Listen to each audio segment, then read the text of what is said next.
Good morning, everybody. Welcome to our Saturday morning practice together. In the shrine room this morning, we're joined by our housemates, David, Johnny, and on Zoom at the moment, we've got Matt. Welcome. Apologies for not sending you the right link for the last 2 weeks. Good that you made it today. We've got Taylor and Tony, other people may join as we go along. This morning, Satya will be leading the practice.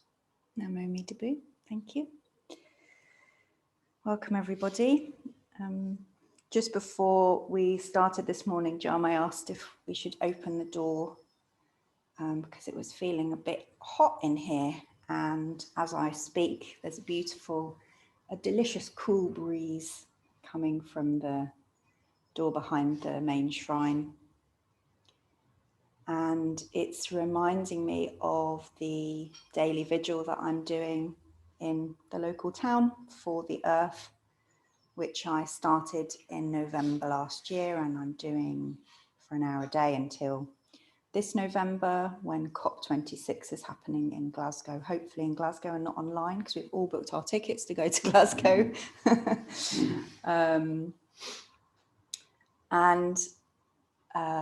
That vigil means that I sit on my bench opposite the post office in town for an hour a day, and I have an hourglass that's got half an hour's worth of sand in it. So I turn it once at the beginning and then once in the middle.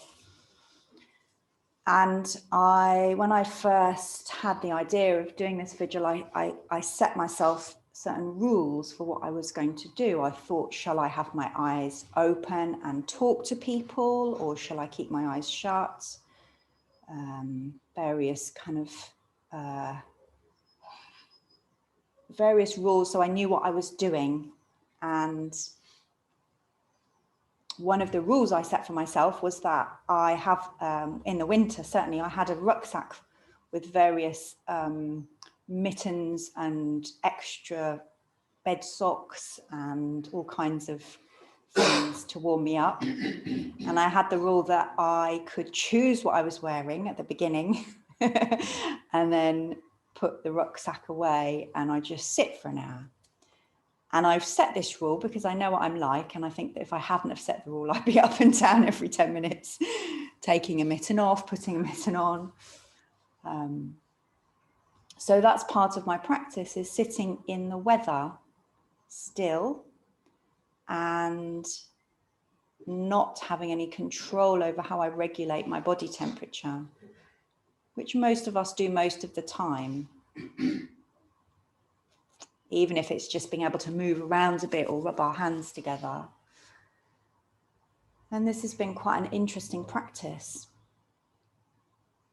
Something that I've really been struck by is that I will have the thought or the feeling, I'm really cold and I don't like it.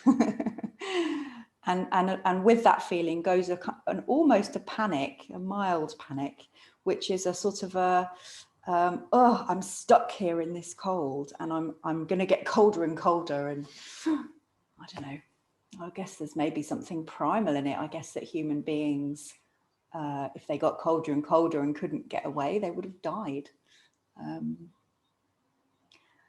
And that I have those thoughts and then I have to carry on sitting there.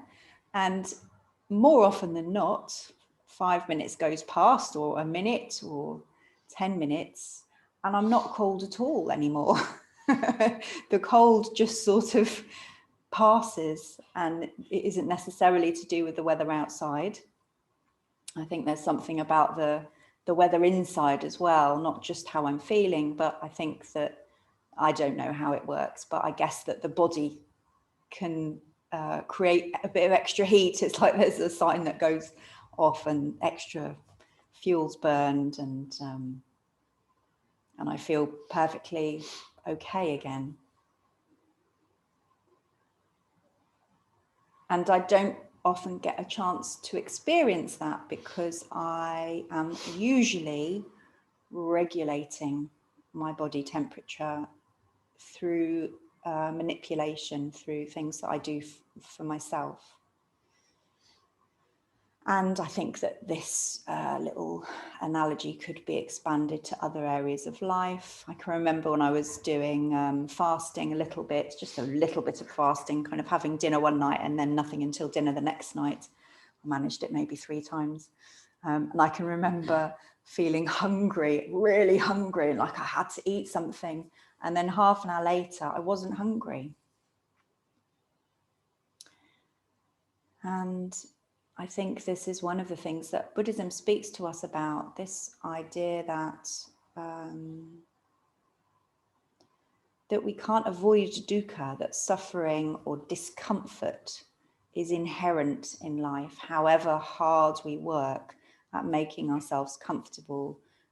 We might try and make ourselves comfortable physically or financially or socially or spiritually, aesthetically. And most of us, it's very human, we spend quite a lot of time and energy doing that. And then when we do have an experience, or we're forced into an experience of not being able to take all those steps to mitigate or to buffer ourselves or to push things away or pull things towards us, this different sort of space opens up. When I'm sitting and I'm cold, I know that I'm not allowed to go and get the hat in my bag because I've told myself I'm not allowed. So I don't have to worry about it. I just sit and my head's cold. And maybe that preoccupies me for a little while, but then I hear the blackbird singing, or somebody comes over and says, "Good morning, Satya," and I can't see who it is because I've got my eyes shut, but that makes me smile. So I remain present to what is there without taking myself off into a place that we imagine is safer and more comfortable, but actually often keeps us away from the aliveness and the freshness and the surprisingness of the world. It's probably a better word than surprisingness, but I think you get my meaning. So as we sit in silence, you might just want to notice the various discomforts and comforts that come and go. They might be physical, they might be emotional, they might be your brain whirring, they might be the cool air becoming a bit chilly, they might be the sun on your face, and just allow them to be there. And notice how, without you having to do anything, things change by themselves, and that there are always moments of grace being offered to us all the time, like the beautiful flowers on the shrine and the candle flame. And that view, which I'm very sorry that the people on Zoom get to see our faces rather than that beautiful, misty, bluey view. Yeah, Namo Amitabha.